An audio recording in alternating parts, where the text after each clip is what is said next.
Hello everyone, this is our second video lecture of chapter 2. In the first video lecture, we have learned about the classification system. So we have learned the two kingdom classification of Kerala's Linnaeus, three kingdom system classification of Ernst Haeckel, four kingdom system of classification of Copeland, and five kingdom system classification of R.H. Whittaker. So in this video we are going to learn about the first kingdom of the five kingdom system of classification. So ami a chapter to ami R.H. Whittaker jonto five kingdom system ase tar bikhoye details ot pohibo lagibo. A five kingdom system or prothom kingdom to whole kingdom Monera, tar pisor to kingdom Protista, then we have kingdom Fungi, then we have kingdom Plantae and kingdom Animalia. So, Monera, Protista, and Fungi to ami chapter pohim. Plantae is in chapter 3 and Animalia is in chapter 4. I think so you are going through chapter 4. Sapna ma'am is taking chapter 4. So next, let us start. So, let us know what is Monera. They are microscopic organisms which you cannot see with your naked eyes. Ami khali sokure Monera এইখিনি বস্তুক দেখি নাপাওঁ কাৰণ সিহঁতি বহুত সৰু হয়. So let us see the characteristic. So unicellular and prokaryotic. So they are very much primitive. They are unicellular, এককোষী হয়. তো তোমালোকে prokaryotic, eukaryotic পাইছিলা. Prokaryotic, they are very much simple. They do not have an organized nucleus. They have all the genetic material condensed in one place, that is known as nucleoid. তাহাঁতৰ genetic material খিনি নিউক্লিয়াছৰ ভিতৰত নাথাকে আৰু ইউক্যাৰিঅটছৰ নিউক্লিয়াছত থাকে. Then they do not have definite cell organelles. Cell organelles বুলি একো নাথাকে আৰু then they are very much simple. So these things you have got in class 9. Have a recall if you have forgotten that. Ever revision কৰি লবা. Nutrition may mainly absorption and sometimes autotrophic, or autotrophic means which can prepare their own food. So এই মনেৰা খিনিয়ে নিজৰ খানা নিজে বনাব পাৰে. যেনেকৈ they uses sunlight, সূৰ্যৰ শক্তি লৈ পিনে নিজৰ খানা প্ৰস্তুত কৰে. আৰু chemicals, when they uses sunlight, it is known as photo or autotrophic, photosynthetic or photoautotrophs, and when they uses the chemicals, it is known as chemosynthetic. Next, cell wall is non-cellulosic with peptidoglycan. আমি জানো যে প্লান্টছৰ যোনখন কোষ বেৰ হয়, cell wall হয়, তাতে cellulose থাকে, কিন্তু মনেৰাৰ যোনখিনি চেল ৱাল হয় সেইখিনিত থাকে পেপটাইডোগ্লাইকেন or polysaccharides থাকিব পাৰে. Reproduction is through binary fission. So in binary fission, one organism divides into two. এটা organism দুটালে divide হৈ যায়, so সেইটোক কয় binary fission. So আমি এইটো এমিবাত পাইছিলোঁ chapter 1 to, binary fission. Similarly, Monera also undergoes binary fission. Then it was coined by, the term Monera was coined by Ernst Haeckel in 1866. The kingdom includes, so under kingdom Monera we have to study Archaebacteria, Eubacteria or the true bacteria. Then we have to study Cyanobacteria and then Mycoplasma. So let us study. At first you look at this diagram. So this is capsule. Capsule means junkhon cell wall ase, outer side of the cell wall has one more thick layer in some bacteria, that is known as capsule.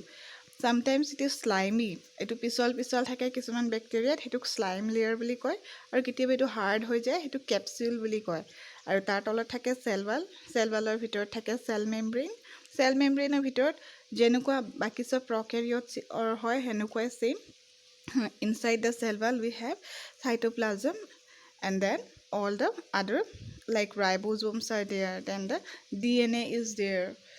So this is the structure of a simple Monera. You can see here like structure this one. So they are known as pili. They help in conjugation. Some of the bacteria can conjugate, that means undergo sexual reproduction also. So at that time this sex pili helps in conjugation, coming together and making an connection, that is conjugation. So সেইটো বস্তু কাৰণে is পিলাইখিনিয়ে help কৰে. And one more thing is there, this tail like structure that is known as flagella. That flagella helps in movement. যোনটো flagella হয় সেইটো নেগুৰৰ নিচিনা বস্তু হয়, ই movement বা লৰচৰ কৰিবলৈ বা এটা ঠাইৰ পৰা আন ঠাইলৈ যাবলৈ হেল্প কৰে.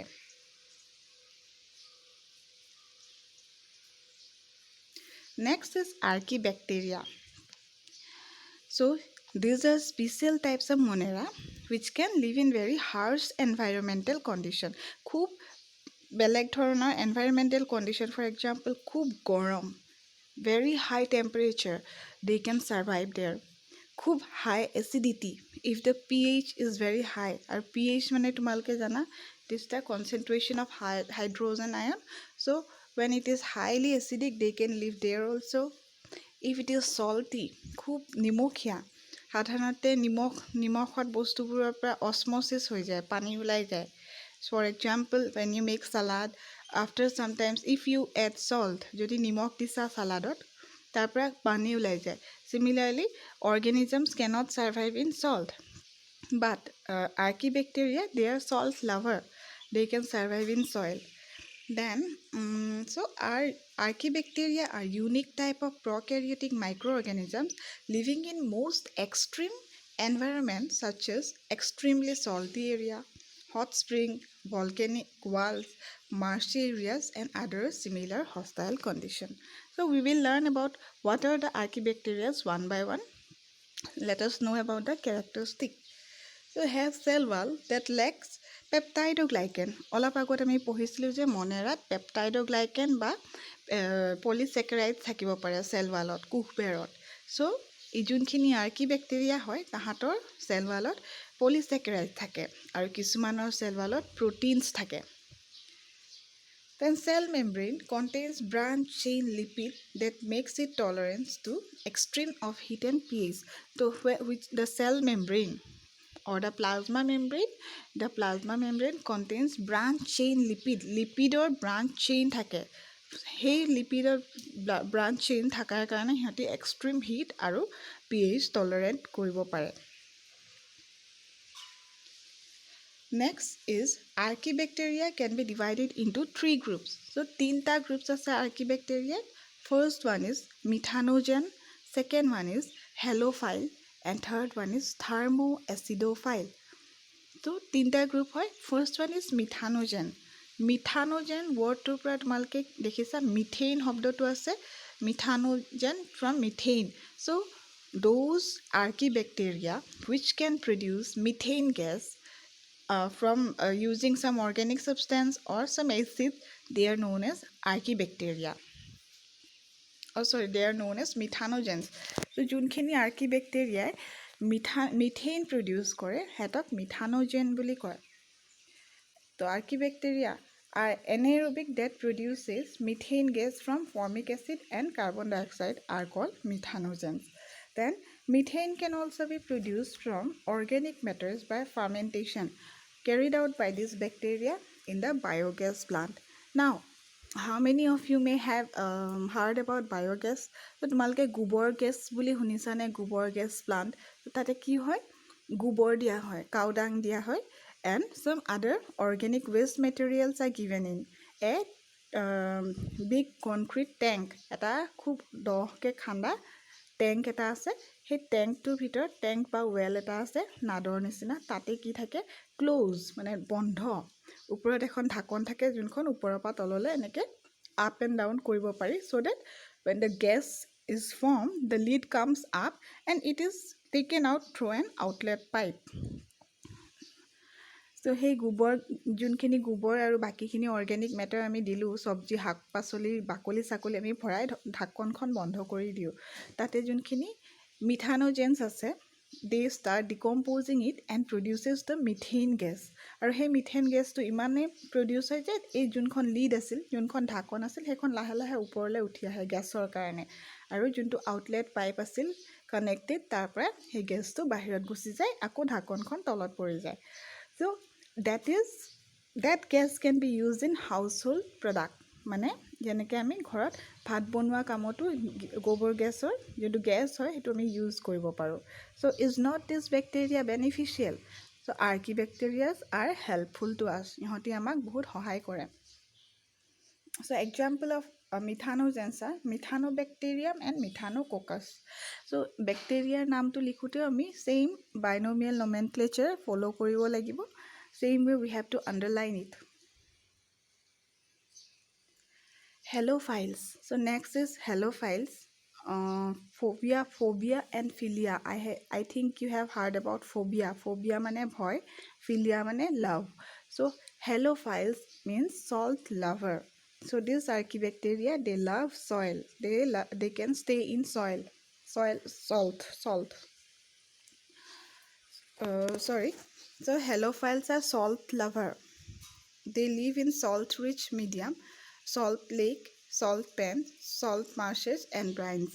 So, যোনবোৰ আৰ্কিবেক্টেৰিয়াই নিমখ ভাল পায় সেইখিনিক হেল'ফাইলছ বুলি কয় it is use in food industry pickle industry আচাৰ বনোৱা ইণ্ডাষ্ট্ৰিত এই আৰ্কিবেক্টেৰিয়া উইচ ইজ হেল'ফাইল এইখিনিক ইউজ কৰা হয় example is halobacterium and halococcus Third one is thermoacidophile. So thermo means hot. So when the atmospheric condition is very hot, that this bacteria can stay there. And acidophile means when it is acidic. So these thermoacidophiles are those archaebacteria which can live in very high temperature and also very high pH. pH meter range from 1 to 14. 7 is neutral. আৰু যোনবোৰ solution হওক সেইখিনি 1ৰ পৰা 7লৈকে 1ৰ পৰা 6লৈকে আহে চ' সেইখিনি হ'ল acidic and then from 7 to 14 7 is neutral 8 9 10 to 14 it is basic you have known this I think so next thermoacidophiles are the archaebacteria that lives in both hot and acidic condition such as hot sulfur spring while temperature remains at around 80 degrees Celsius and pH around 2. So, এইখিনি কণ্ডিশ্যনত এই আৰ্কিবেক্টেৰিয়াখিনিয়ে থাকিব পাৰে Next is under aerobic condition, these organisms oxidizes sulfur to sulfuric acid.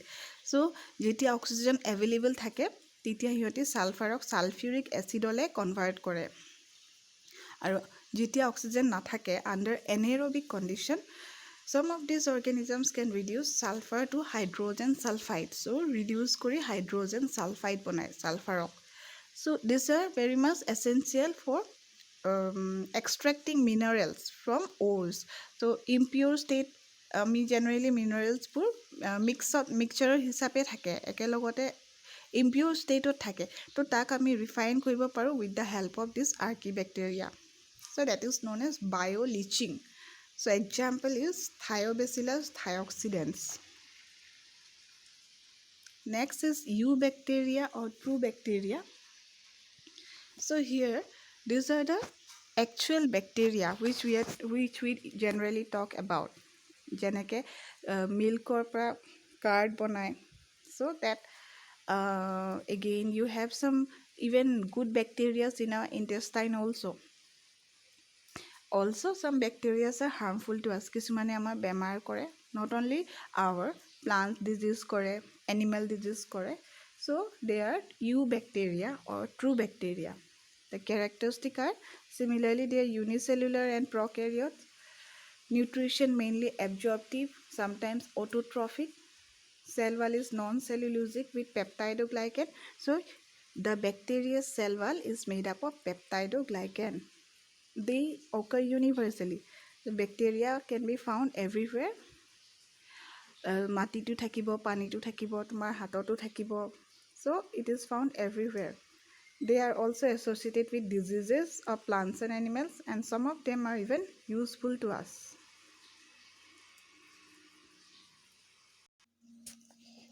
So next is morphology of bacteria. Morphology মানে বাহিৰৰ যোনখিনি characteristic হয় বাহিৰৰ পৰা দেখি পোৱা যোনখিনি বৈশিষ্ট্য হয় সেইখিনি কেনেকুৱা এটা ব্যাকটেৰিয়াৰ In Monera, we already have seen the diagram. Similarly, same. So size, it ranges from 2 to 10 micrometer in length and 0.7 to 1.5 micrometer in width. So এটি বহুত সৰু থাকে কিন্তু the largest bacteria is the Thiomargarita namibiensis. So এইটো হ'ল the largest bacteria. It measures about 100 to 300 micrometer in diameter. So now you can see the structure. These are flagella.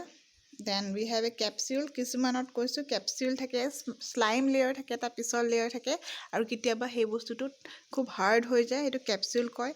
After that they have the cell wall, then they have the cell membrane, and then inside is the cytoplasm.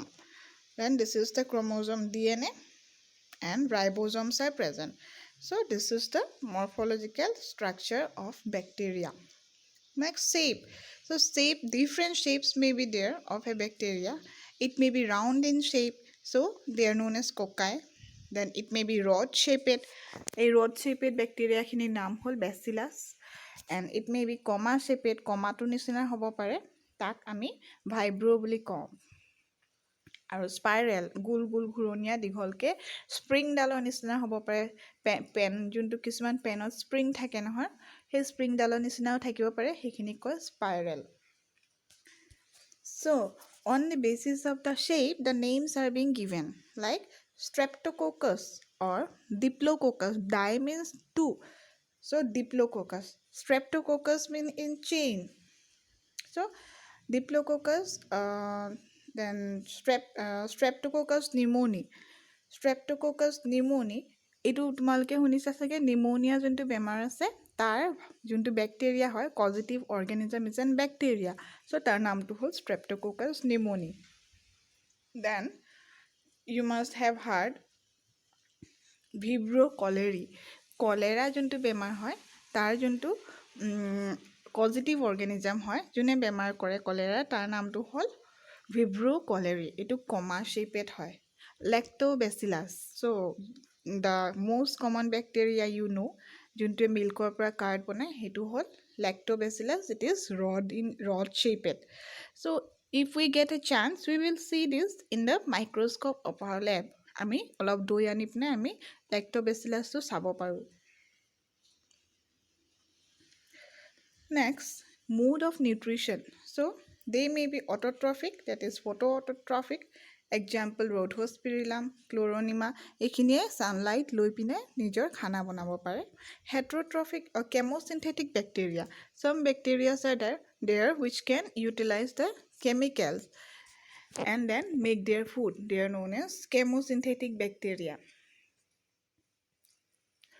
so next is heterotrophic bacteria so saprophyte example bacillus mycoides parasitic example vibrio cholerae clostridium tetani symbiotic example rhizobium so some bacteria are there which can be heterotroph some are autotroph so autotrophic bacteria khinie nije khana banabo pare kisumane sunlight loy kisumane chemicals loy aru heterotrophic bacteria they cannot prepare their own food they depends upon the others so rhizobium bacteria bikhoye tumalke sage pohisila class 9 ot in nitrogen cycle they fixes the atmospheric nitrogen and they help the plants in giving the nitrogen but what happened that the plant provide them shelter tahator plant took shelter ei joto plant hoy generally leguminous plant hoy he leguminous plant a bacteria khinik shelter die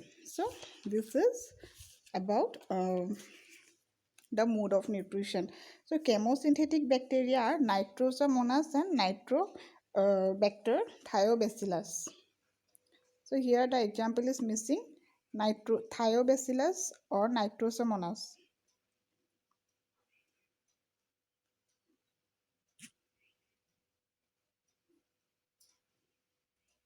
so I shall give that in the notes then reproduction in bacteria so we have already learned that it is through binary fission But under unfavorable conditions, sometimes the bacteria develop a outer covering called cyst, and that is then it forms a spore that is known as endospore. Genetic recombination, that means your sexual reproduction. So sexual reproduction hole hai genetic recombination hoy. That is also possible in case of some bacteria which has an extra chromosomal DNA called plasmid.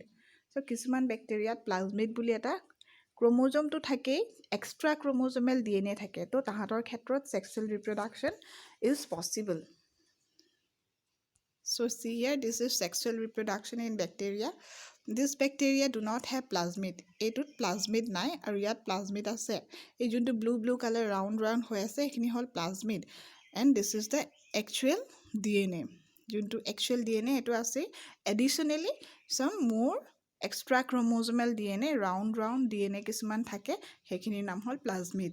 So that through sex pillars, I have said you ply যোনটো আমি structureত পাইছিলোঁ for conjugation, that sex pilla is developed and then this plasmid is transferred to this one. You can see here ইয়াত transfer হৈ গ'ল.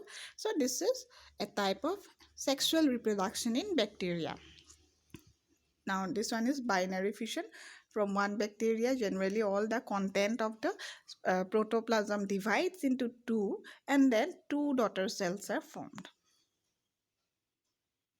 Next is cyanobacteria.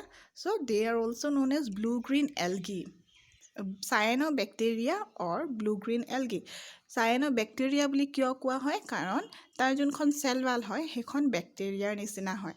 এতিয়া তোমালোকৰ মনত আছেনে যে বেক্টেৰিয়াৰ চেল ৱালখন কিহেৰে বনোৱা আছিলে? It was made up of peptidoglycan. So cyanobacteria's cell wall is also made up of peptidoglycan. Now blue-green algae বুলি কিয় কোৱা হয়? কাৰণ তাৰ যোনটো পিগমেণ্ট আছে, so they are phototrophic, মানে ইহঁতি নিজৰ খানা নিজে বনায় with the help of sunlight. So ইহঁতৰ যোনটো গাত পিগমেণ্ট আছে, that is similar to the plants. That's why it is known as blue-green algae. Algae belongs to plants kingdom. It has chlorophyll pigment. Similarly, the cyanobacteria also have chlorophyll pigment. That's why it appears green, and one more blue color pigment is there. So this cyanobacteria appears blue-green in color. That's why it is known as blue-green algae. So then cyanobacteria are prokaryotic in nature. They are photosynthetic. Example is nostoc and Anabaena. Next, so this cyanobacteria, they are also useful. This nostoc can be consumed. A nostoc to kisuman thait manhue khai. Itu nostoc generally they live in colony. Bacteria may be living singly, মানে অকলে এটা bacteria থাকিব পাৰে, কিছুমান bacteria একেলগত aggregate হৈ colony form কৰে. So nostoc forms nostoc ball, and that nostoc ball can be consumed. So the last one is mycoplasma. So mycoplasma ki hoy? They are the smallest known prokaryote. So prokaryotes of ভিতৰত सबसे সৰু হয় mycoplasma. They are special because they do not have a cell wall. মনেৰাৰ cell wall থাকে বুলি পঢ়িছিলোঁ, কিন্তু mycoplasmaৰ cell wall খন নাথাকে. Cell membrane is there and the internal content is similar to prokaryotic. So they are prokaryotic, smallest prokaryotic. So they can change their shape. Amoeba jeneke change koribo pare shape to, this mycoplasma can also change their shape. That's why it is known as pleuromorphic. Then because of their pleuromorphic character, they are also called pleuropneumonia-like organism. One mark question may come, what is PPLO? PPLO mane hol pleuropneumonia-like organisms. So ki hoy? This mycoplasma is known as PPLO. Why? Because they can change their shape. Tahator jonto shape hoy hetu hati change koribo pare. They can survive without oxygen. They causes many plants and animal diseases. Pleuropneumonia in animals is caused by this. Then again, now it has been found that infertility. So in some human being, infertility is there, and sometimes abortion. That means when a lady has conceived and after that the abortion takes place. That means the baby do not last inside the womb. That is known as abortion. So that things are also being reported by the mycoplasma. Mycoplasma abortion আৰু infertility কৰে বুলিও পোৱা গৈছে. So this is all about Monera. So we have learned Archaebacteria, Eubacteria or true bacteria, Cyanobacteria and Mycoplasma under Monera. So thank you. We will come with another topic in the next video.